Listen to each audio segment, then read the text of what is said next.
नमस्कार विद्यार्थी मित्रांनो, स्वागत आहे तुमचं मराठी गुरुजी या यूट्यूब चॅनलवरती. मित्रांनो, अक्षर भारती मराठी इयत्ता 10वी या पाठ्यपुस्तकावरती आधारित पाठ्यपुस्तकातील म्हणजे स्वाध्यायातील प्रश्न, त्याचबरोबर अतिरिक्त महत्त्वाचे प्रश्न आणि त्यांची उत्तरं या व्हिडिओंची मालिका घेऊन आपण तुमच्यासमोर येत आहोत. आज आपण कवयित्री इंदिरा नारायण संत यांनी लिहिलेली जी 9वी कविता आहे औक्षण, या औक्षण कवितेवर आधारित पाठ्यपुस्तकातले प्रश्न आणि त्याचबरोबर आपण या कवितेवर आधारित अतिरिक्त महत्त्वाचे प्रश्न आणि त्यांची उत्तरं घेऊन आलेलो आहोत. चला सुरुवात करूया मित्रांनो. बघा, पहिला प्रश्न आहे या ठिकाणी की खालील प्रश्नांची प्रत्येकी एका वाक्यात उत्तरे लिहा. बघा, या ठिकाणी पहिला प्रश्न आहे, तर याच्यामधला पहिला आहे, कष्टाचं सामर्थ्य अपुरं केव्हा वाटतं? केव्हा वाटतं? की जेव्हा शिरेमध्ये रक्त नसतं तेव्हा कष्टाचं सामर्थ्य अपुरं वाटतं. सैनिकाचे पाऊल जिद्दीचे का वाटते? तर धडाडत्या तोफातून, धुराच्या कल्लोळातून, घोंगावणाऱ्या बंबाऱ्याचा सामना करून सैनिक पुढे जातो, म्हणून सैनिकाचं पाऊल जिद्दीचं वाटतं. पुढचा प्रश्न आहे, डोळे भरून पहावे असे दृश्य कोणते? बघा, दृश्य म्हणजेच देखावा, नजराना कुठला आहे? तर जवानांची विजयाची दौड हे डोळे भरून पहावे असे दृश्य आहे. पुढे बघा, योग्य पर्याय निवडायचा आहे. प्रश्न आहे, सैनिकांचे औक्षण केले जाते, कशाने केले जाते? तर डोळ्यातील आसवांच्या ज्योतींनी. या ठिकाणी पर्याय दिलेत 4, पण त्या पर्यायांपैकी योग्य उत्तर तुम्हाला त्या ठिकाणी लिहायचं आहे. पुढचा प्रश्न आहे, कवितेतील दीनदुबळे म्हणजे कोण? बघा, कवितेतील दीनदुबळे म्हणजे सैनिकांच्या कार्याचा अभिमान बाळगणारे देशवासीय, त्यांना दीनदुबळे असं म्हटलेलं आहे. बघा, पुढचा आहे, काव्य सौंदर्य म्हणजेच खालील ओळींचे रसग्रहण करा. आणि ओळी आहेत, अशा असंख्य ज्योतींची तुझ्या मागून राखण, दीनदुबळ्यांचे असे तुला एकच औक्षण. बघा, या प्रस्तुत कवितेचं स्पष्टीकरण करणारा म्हणजेच एक्सप्लेनेशन करणारा व्हिडिओ देखील तुम्हाला यूट्यूब आपल्या चॅनलवरती पाहायला भेटेल. तो व्हिडिओ सुद्धा तुम्ही त्या ठिकाणी पाहू शकता. अगदी तोही सरळ, साध्या, सोप्या मराठी भाषेमध्ये हा स्पष्टीकरण केलेला व्हिडिओ तुम्हाला त्या ठिकाणी पाहायला भेटेल. तर चला या प्रश्नाचं उत्तर आपण पाहूया. की बघा, औक्षण या कवितेत दीनदुबळे याचा मार्मिक अर्थ कवयित्री इंदिरा संत यांनी सांगितला आहे. की आम्हा भारतीयांचं आपल्या भारत देशावर अत्यंत प्रेम आहे. आमच्यापैकी काही जण असेही आहेत की ज्यांच्याकडे पैसा, अडका, संपत्ती कदाचित नसेलही. तसेच त्यांच्या शिरेमध्ये म्हणजेच धमन्यांमध्ये, नसांमध्ये सळसळणारं रक्तही नसेल, पण तरीही सीमेवर लढाईसाठी जाणाऱ्या जवानांबद्दल त्यांच्या प्रत्येकाच्या मनात अभिमान आहे. लढाईसाठी जाणाऱ्या सैनिकांचं आपल्या डोळ्यातील ज्योतींनी ते औक्षण करत आहे. आम्ही सारे दीनदुबळे भारतीय लोक तुझं असं औक्षण करत आहोत.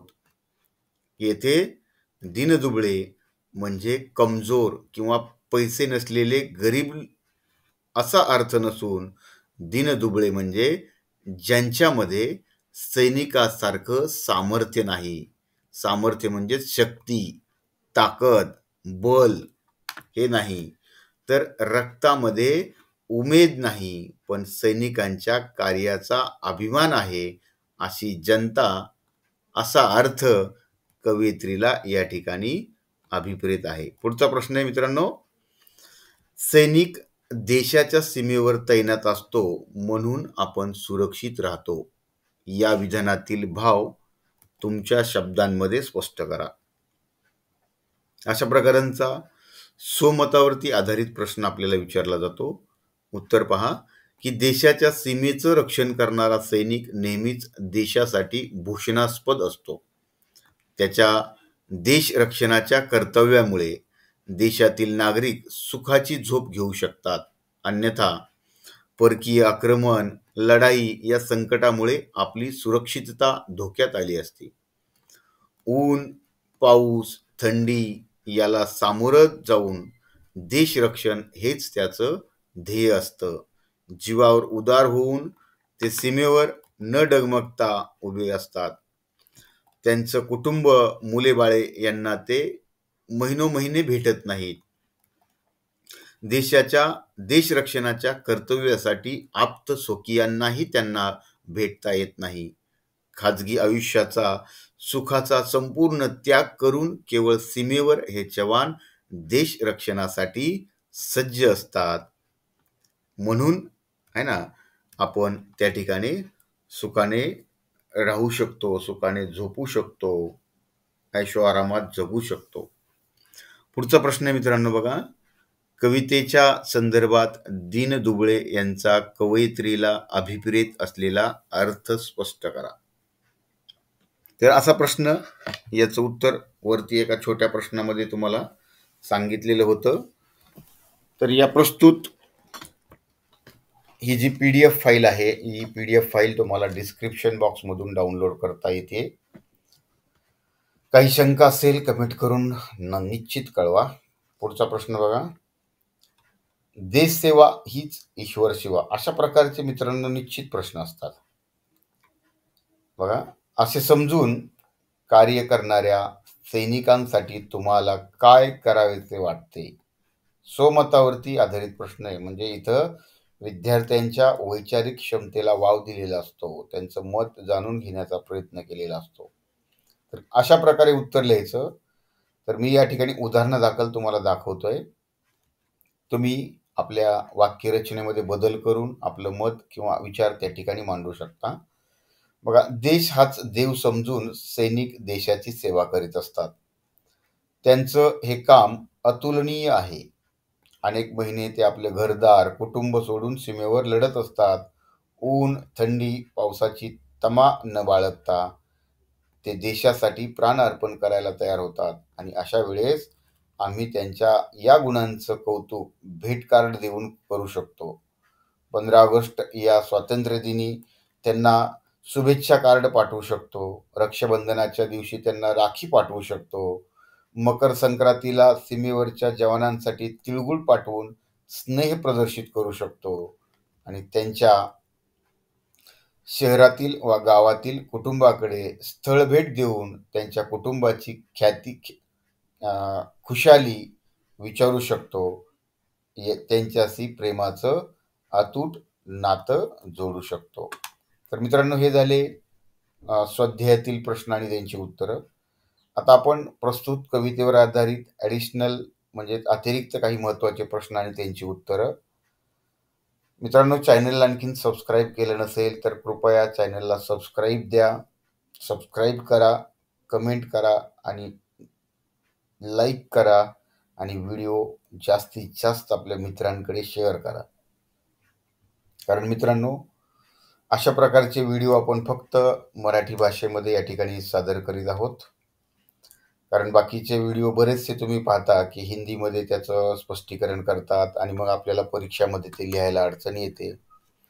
त्यामुळे आपण आपल्या मातृभाषेमध्ये हे व्हिडिओ या ठिकाणी स्पष्टीकरण करणारे व्हिडिओ, व्याकरणाचे व्हिडिओ, प्रश्नोत्तराचे व्हिडिओ या ठिकाणी सादर करीत आहोत. पहिला प्रश्न मित्रांनो, आकृतिबंध पूर्ण करा. बघा, या प्रश्नावर आधारित हा जो आकृतिबंध पूर्ण करा हा जो प्रश्न आहे पूर्ण, तर या प्रश्नावर आधारित आपण खाली एका वाक्यामध्ये त्याचा समावेश केलेला आहे. बघा, पहिला प्रश्न आहे, कवित्रीकडे कोणतं सामर्थ्य नाही? सामर्थ्य म्हणजे शक्ती किंवा ताकद. तर कशाचं नाहीये? कष्टाचं सामर्थ्य. उत्तर मी एका शब्दामध्ये सांगतोय, तुम्ही परीक्षेमध्ये पूर्ण वाक्यामध्ये उत्तर लिहायचंय. कशापुढे जीवही लहान आहे? तर जवानांच्या शौर्य गाथेपुढे जीव सुद्धा लहान आहे. पुढे कशाचे कल्लोळ आहेत? तर पुढे धुराचे कल्लोळ आहेत. धडाडत्या तोफातून पुढे काय घडत पडत आहे? तर जिद्दीचे पाऊल हे उत्तर आहे. पुढचा प्रश्न आहे, जवानांचे रक्षण कसे होणार आहे? तर जवानांचे रक्षण हे असंख्य ज्योतींनी होणार आहे. पुढचा, दीनदुबळ्यांचे उत्तर येईल असा प्रश्न तयार करा. तर जवानाला कोणाचे औक्षण आहे असे कवयित्री सांगते. तर उत्तर काय येते? दीनदुबळ्यांचे. पुढचा प्रश्न आहे की समान अर्थाच्या काव्यपंक्ती म्हणजे त्या ओळींचा अर्थ या ठिकाणी दिलेला आहे आणि तुम्हाला त्या ठिकाणी या अर्थाची कवितेमध्ये असणारी ओळ किंवा पंक्ती शोधायची आहे. तर या 2 ओळी आहेत. या 2 ओळींचं उत्तर तुम्ही या ठिकाणी पाहू शकता. पुढे आपण रिकाम्या जागावरती आधारित प्रश्न घेतोय. बघा, नाही कष्टाचे डॅश डॅश पर्याय दिलेले आहेत कंसामध्ये. त्यापैकी योग्य उत्तर आहे सामर्थ्य. पूर्ण वाक्यात तुम्ही लिहायचंय, अंडरलाईन करायची उत्तराला. तुझ्या शौर्य गाथेपुढे त्याची केवढीशी डॅश डॅश. बघा, मान, किंमत, शान आणि उत्तर आहे शान. डॅश डॅश किती हा लहान. उत्तर आहे जीव. नाही डॅश डॅश द्रव्य हातात, मुठीमध्ये, पेटीत. उत्तर आहे कुठं? मुठीमध्ये. बघा, इथं आहे उत्तर. जोड्या जुळवा आणि पुढे आहे सहसंबंध लिहा. विशेषण आणि विशेष्य आपल्याला हा प्रश्न परीक्षेला नाही येत. त्यामुळे बघा, समानार्थी शब्द आहे. कवितेमधील आलेल्या शब्दांचा अर्थ लिहा. हे शब्द आहेत बघा. द्रव्य याचा अर्थ आहे पैसा, धन. शीर म्हणजेच नस किंवा धमन्या. कष्ट, मेहनत. सामर्थ्य म्हणजेच बळ किंवा ताकद. तर अशा प्रकारे बघा, पुढील आहे काव्य सौंदर्य.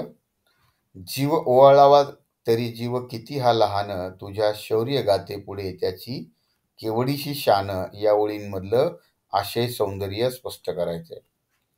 सुरुवात करायची. प्रस्तावना तुम्ही लिहायची. कवीचं नाव, कवयित्रीचं नाव आणि कवितेचं नाव लिहून त्या कवितेतून थोडक्यात काय संदेश दिलाय ते लिहायचंय आणि उत्तर अशा प्रकारे लिहायचंय. कवयित्रीला जवानांबद्दल नितांत आदर, प्रेम, जिव्हाळा आहे. त्यांचं औक्षण करत असताना कवयित्री म्हणतात की या जवानांचं कार्य इतकं मोठं आहे की माझा जीव जरी ओवाळून टाकला तरी तो जवानांच्या शौर्यगाथेपुढे, त्यांच्या पराक्रमापुढे, त्यांच्या धैर्यापुढे, त्यांच्या कर्तव्यापुढे तो जीव सुद्धा लहान आहे. तिचं आयुष्य त्याच्या शौर्यगाथेपुढे अगदी कवडीमोल म्हणजेच लहान आहे. जवानांची शौर्यगाथा इतकी महान आहे की त्या शौर्यगाथेपुढे आपल्या सामान्य जीवाची काय शान असणार असं कवयित्रीला वाटते. आणि मग नंतर तुम्ही अशा प्रकारे उत्तर लिहून त्या प्रश्नाचा समारोप करायचा आहे, म्हणजे शेवट करायचा आहे. पुढचा प्रश्न आहे, वर घोंगावे बंबारा पुढे कल्लोळ धुराचे, धडाडत्या तोफातून तुझे पाऊल जिद्दीचे. तर या ओळीचं आशय सौंदर्य स्पष्ट करायचंय.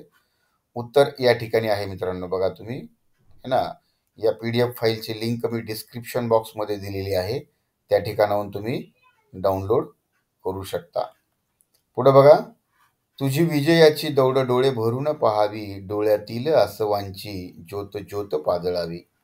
उत्तर बघा, प्रसिद्ध कवयित्री इंदिरा संत यांनी औक्षण या कवितेत सीमेवर लढण्यासाठी सज्ज झालेल्या जवानास औक्षण करण्याची वेगळीच पद्धत सुचविली आहे. म्हणजे अशा प्रकारे तुम्ही त्या ठिकाणी प्रश्नाची प्रस्तावना करायची. असं लिहिल्यानंतर आपला जे परीक्षक असतात म्हणजे पेपर चेक करणारे त्यांच्यावरती एक आपलं वेगळं इम्प्रेशन पडतं. आपल्याकडं आपल्या उत्तरपत्रिकेकडे पाहण्याचा वेगळा दृष्टिकोन बनतो आणि त्यामुळं अशा प्रकारची तुम्ही प्रस्तावना करायची आहे. खालच्या दुसऱ्या पॅरेग्राफमध्ये त्याचं स्पष्टीकरण करायचं आहे आणि मग त्याचा समारोप करायचा आहे. तर स्पष्टीकरण केलेल्या ओळी बघा, यामध्ये बघा की युद्धभूमीतील बंदुकांना, तोफांना धैर्याने सामोरा जाणारा जवान पराक्रमी व जिद्दीचे पाऊल टाकणार आहे. प्राणपणाने लढून तो विजयी होणार यात शंका नाही. ती विजयाची दौड कवयित्रीला आपल्या डोळ्यांनी पाहायची आहे. डोळ्यातील आसवांनी अनेक ज्योती लावाव्यात व त्यांचं औक्षण करावं असं कवयित्रीला वाटतं. या उत्तरामध्ये तुम्ही आणखीन थोडा बहुत बदल करून तुमच्या मनाने काही वाक्य ॲड करू शकता आणि मात्र समारोप मात्र करायचा आहे. तर प्रस्तुत कवितेच्या कवयित्री आहेत इंदिरा संत. प्रस्तुत कवितेचा विषय आहे, बघा विषय काय आहे, की सीमेवर लढायला जाण्यासाठी सज्ज झालेल्या जवानाचं औक्षण करताना मनात येणाऱ्या भावनांचं वर्णन केलेलं आहे. तर हा कवितेचा विषय आहे. पुढं कवितेतून ज्या ओळी दिलेल्या आहेत त्या ओळींचा अर्थ दिलेला आहे आणि ह्या अर्थ स्पष्ट करणारा, कवितेचं स्पष्टीकरण करणारा, शब्दशः अर्थ, वाक्याचा अर्थ असं वर्णन करणारा व्हिडिओ देखील आपल्या चॅनलवरती उपलब्ध आहे मित्रांनो. त्या ठिकाणी चॅनलला नक्की भेट द्या, तर ते तुम्हाला पाहायला भेटेल. पुढे बघा कवितेतून मिळणारा संदेश, काय संदेश आहे तोही आपण या ठिकाणी दिलेला आहे. तुम्ही तो वाचू शकता आणि त्या प्रकारे उत्तर लिहू शकता. या ठिकाणी बघा कविता आवडण्याची व नावडण्याची कारणं. तर अशा प्रकारचा प्रश्न लिहिताना फक्त आवडण्याचीच कारणं लिहायची आहेत, की मला कविता खूप छान आवडली है ना. बघा औक्षण ही इंदिरा संत यांची कविता मला खूप आवडली. त्याचं मुख्य कारण म्हणजे कवयित्रींचे चित्रदर्शी वर्णन. त्यांच्या शब्दांमधून युद्धभूमीवरचं चित्र हुबेहूब डोळ्यासमोर उभे राहतं. हुबेहूब म्हणजे काय, जसंच्या तसं. युद्धभूमीवर शत्रूशी लढायला जाण्यासाठी सज्ज झालेल्या आपल्या जवानांचं औक्षण करताना कवयित्रीच्या मनात आलेल्या भावना या केवळ तिच्या भावना नाहीत, तर त्या प्रत्येक भारतीयांच्या भावना आहेत.